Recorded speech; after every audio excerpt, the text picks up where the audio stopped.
Hi guys, in today's video I'm going to be having a little bit more of a play around with these Faber-Castell oil pastels. I have done two pieces with them so far. The first one was a postcard design, which I will try and remember to put a picture up of, and the other one was this little mushroom piece in my sketchbook, which looks like a mess basically. I was so happy with the first design that I did, and I was drawing it thinking, oh my god, I'm an artist, look at me go, and then this one I was like, what am I?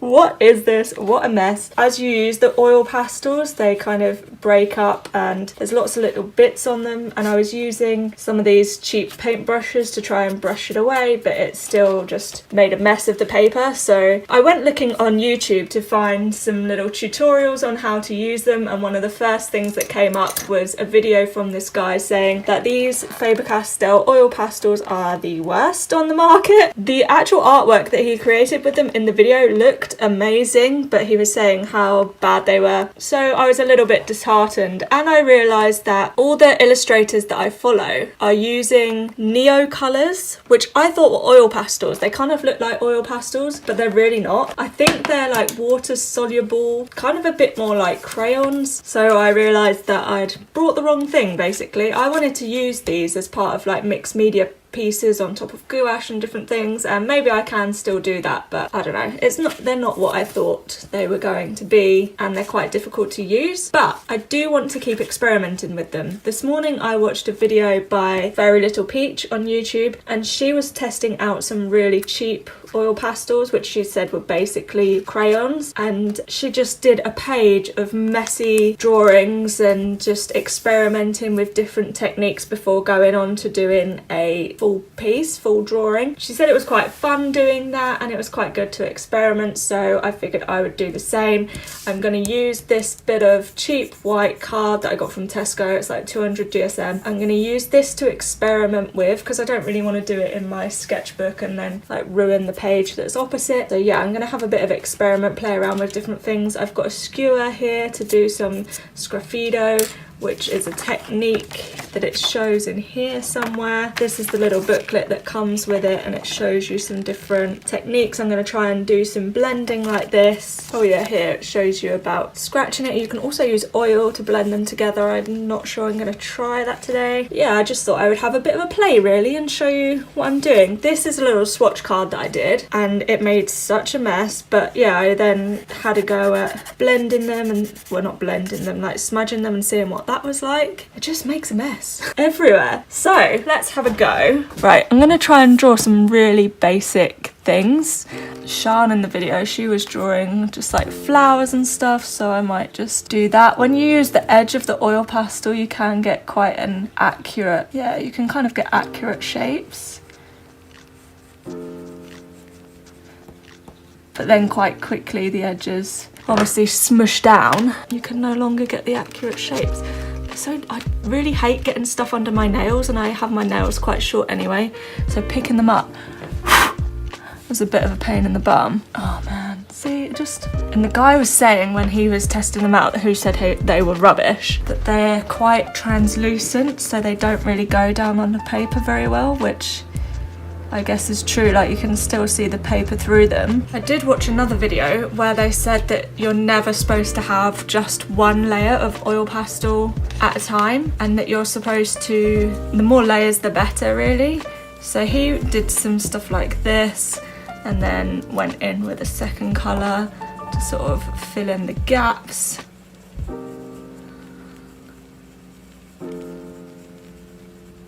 Oh, these colours. I do love the colours. This is why I was like so disappointed when I saw this guy saying that they were the worst things ever. I was like, no, I just spent money on them and I love the colours. Like, such a great colour variety compared to the limited palettes that I've got for Posca pens and gouache. Obviously I have to mix my own colours, which I'm not the best at just yet. That's how you then blend them together. That looks kind of cool. And you can also, I think, then use them going lighter like this.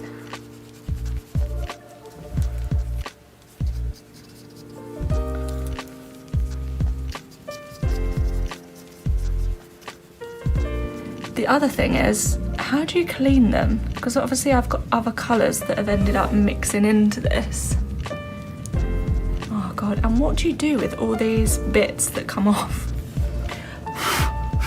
I was blowing them off and like brushing them off, like I said, and then where did they go? They all ended up going on my floor, and then I wore white socks the other day and wondered why I had bits of red from my mushroom on my sock. But yeah, that's what I was doing, gently brushing them off like that, which I guess I have to be super gentle with it. I think if I do another swirly McGig thing like this, oh, look how bright that is. That's lovely. Also, what is a pigment? I need to Google this.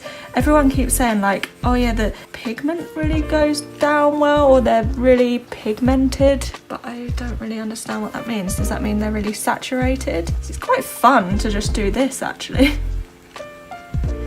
Ooh, look at that. That would look really good as a C, and that would make quite a nice, that would add quite a nice texture to it actually, having the sort of swirlingness in it. That would look cool. Do some smaller bits with a sharp edge. White on top of that. Let's give that a go, because if I'm gonna do C, I would then need to have some like, yeah, but now I have blue all over my pastel. I guess I can just wipe it with my hands. I just have to accept that my hands are gonna get so dirty. I was one of those kids that did not like getting my hands dirty. I would walk around like this. I used to walk around like this actually, because I used to wear bracelets when I was little and I didn't want the bracelets falling off my hands.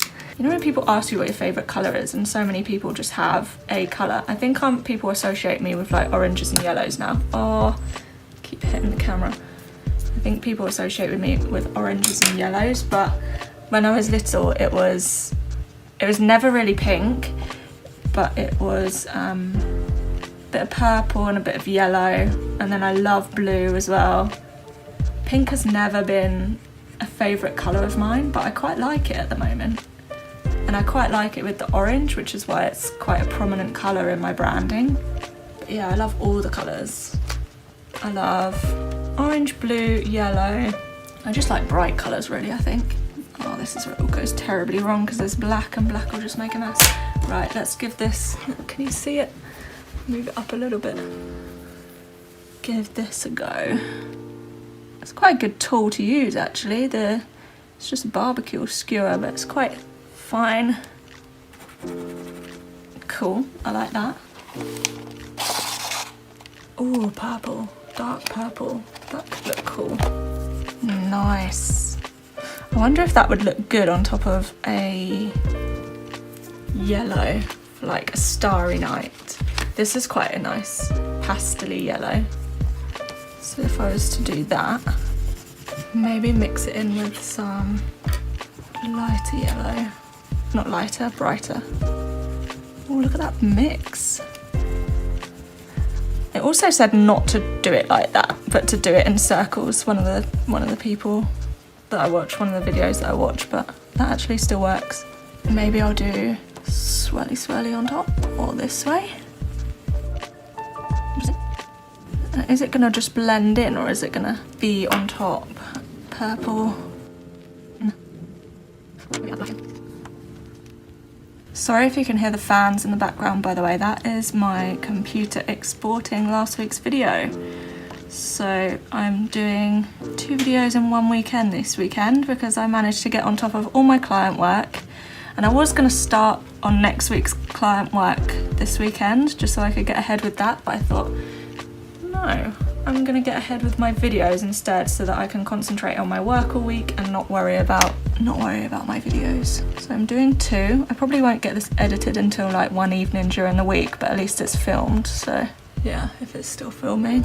I keep having issues with my camera cutting out, so I'm using my iPhone. I've got the iPhone X or 10, and it is getting a little bit old now. I bought it in 2017 on a trip to New York. I buy my phones outright rather than getting them on contract or anything. Yeah, it's getting a little bit old now, and I have updated or upgraded my storage, so there's more on there, but I don't know, somehow it seems to fill up still. Even though there's plenty of storage left, it's like there's not enough room for you to film videos, so that's kind of annoying.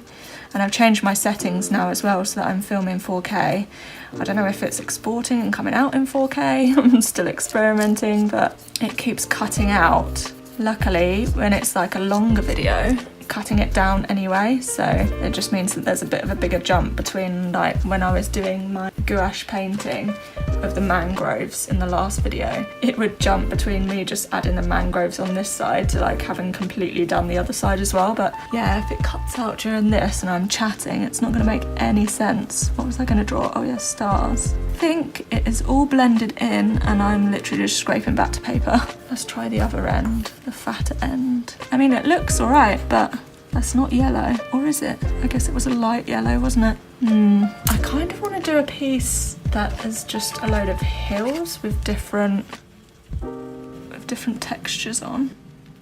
Oh, that looks good with the orange as well. I really don't want to take these out like all in one go.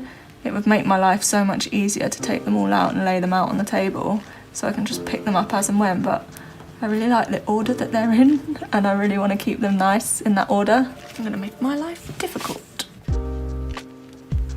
I can't make my mind up whether I want my work to be super detailed or whether I'd like it to be super simple. This one has lines like this.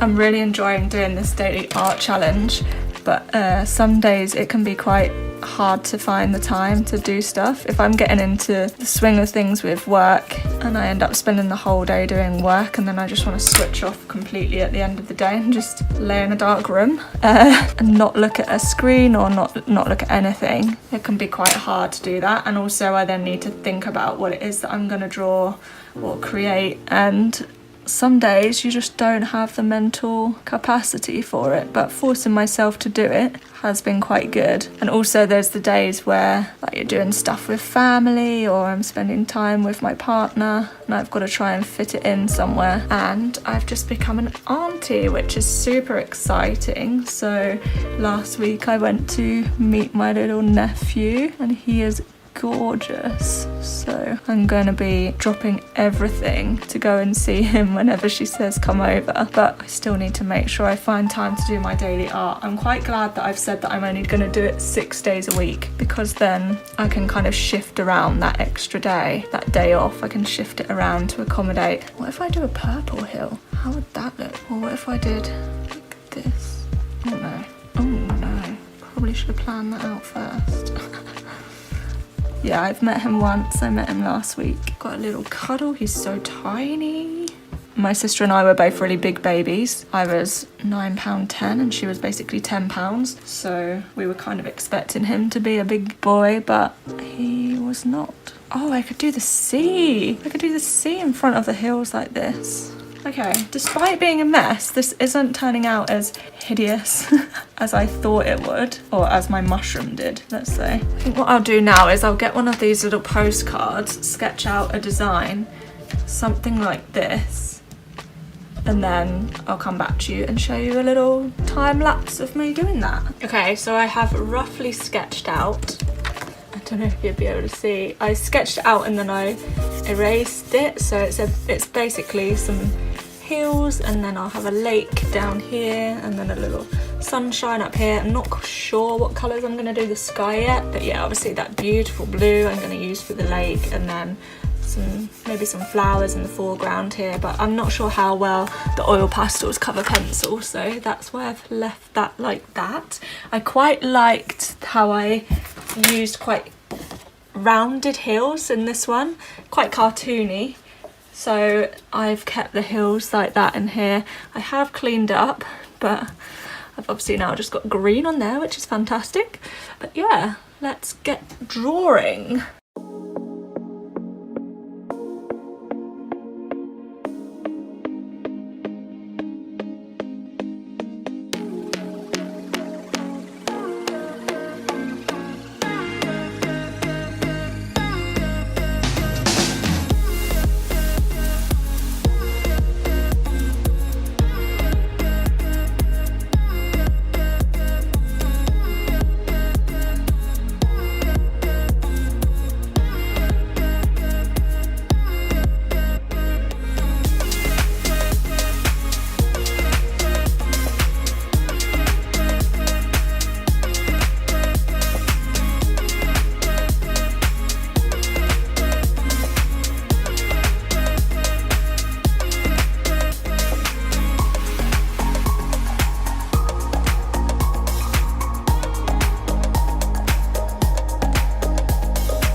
really pleased with that. I think that looks so cool.